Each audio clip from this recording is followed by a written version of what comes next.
સાહિત્યનો સીમાડો કહેવાય, જેમની એ વખતે ઓડિયો કેસેટ ઝૂંપડામાં પણ વાગતી હોય, મહેલમાં પણ વાગતી હોય, એમના એક એક શબ્દે પાળિયા પણ બેઠા થઈ જાય એવી જેનામાં તાકાત છે એવા દેવીપુત્ર પદ્મશ્રી ભીખુદાનભાઈ ગઢવીજી 2016માં સાહિત્ય ક્ષેત્રે સરકારે આવો એમનું અભિવાદન રમેશભાઈ સવાણીને વિનંતી કરીશ કે એમનું અભિવાદન કરે.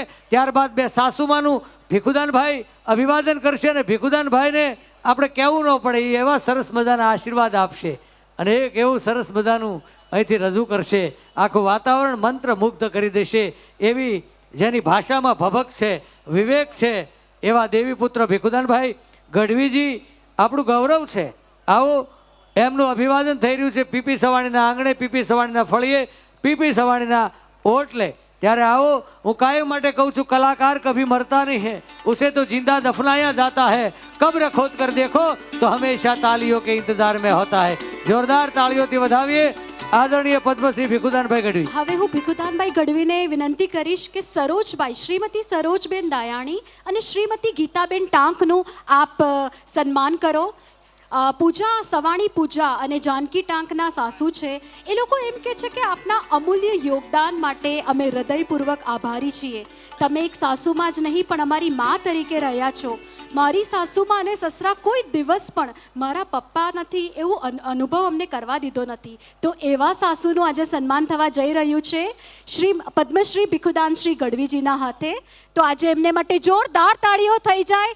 પહેલી વાર આજે કોયલડીના મંચ પર સાસુમાનું સન્માન થવા જઈ રહ્યું છે. આદરણીય ભીખુદાનભાઈ ગઢવી સાહેબને વિનંતી કરીશ કે તેઓ ગરમા ગિરનારની ગોદમાંથી નર્મદ નગરીમાં પધાર્યા છે, ત્યારે આવો કોયલડીમાં એનો મીઠો ટહુકારો સાંભળીએ. આવો જોરદાર તાળીઓથી વધાવીએ ભીખુદાનભાઈ ગઢવીજીને.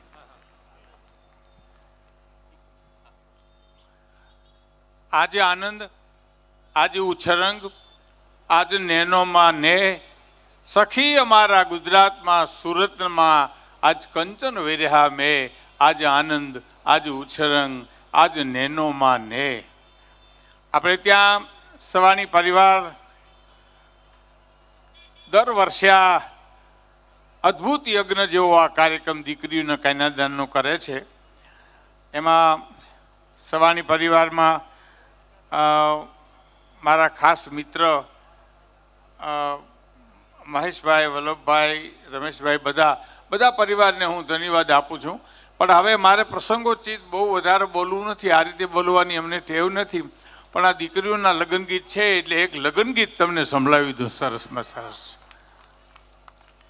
કે કોયલ બેઠી આંબલિયાની ડાળ, ઓલો મોરલિયો બેઠો રે ગઢને કાંગરે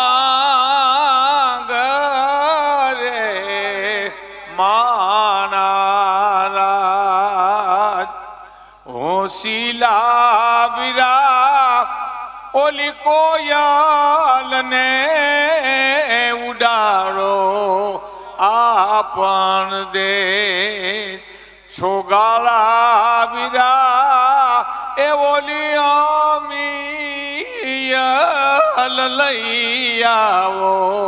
આ આપણા ગામડા હોય, સોરઠના હોય, ગુજરાતના હોય, એમાં બેનું જાનડીયું ગાડામાં બેઠી હોય, રસ્તા તેથી હતા નહીં, આડ રસ્તા હતા, એ ગાડાના રોદા આવે એમાં જે બાયુના અવાજમાં જે ધ્રુજારી આવે ને તો તમને એમ થાય કે અખિલ બ્રહ્માંડનો માલિક બેઠો બેઠો સંગીત પૂરતો હોય એવું લાગ્યા કરે છે. સાહેબ, આ દીકરીઓના કન્યાદાનમાં કેટલું પુણ્ય થાય છે એની આ કવિ આ વાત કરે છે.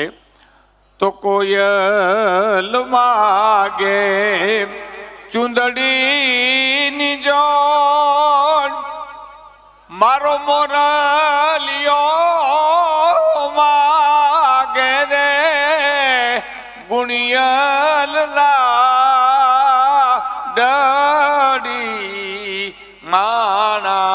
માણારાજ હોશીલા વિરા તમે અમીયલ ઉડાડો આપણ દેશ. આ સવાણી પરિવાર વલ્લભભાઈ મહેશભાઈ આ પરિવારને હું લાખ લાખ ધન્યવાદ આપું છું. ચારણ તરીકે, સાહિત્યકાર તરીકે, એક લોકગાયક તરીકે હું કહું છું કે આ કોઈ ન કરી શકે સાહેબ. પૈસા તો બધાયની પાસે હોય છે, પણ એને આવા સદરસ્તે વાપરવાને એ તો પરમાત્માની કૃપા હોય તો થાય છે. હું લાખ લાખ ધન્યવાદ આપું છું એ પરિવારને. આવા કામ કરતા રહે. ધન્યવાદ, આભાર. ખૂબ ખૂબ આભાર પદ્મશ્રી ભીખુદાનભાઈ ગઢવી, આપનો આપણે સરસ આશીર્વચન આપ્યા.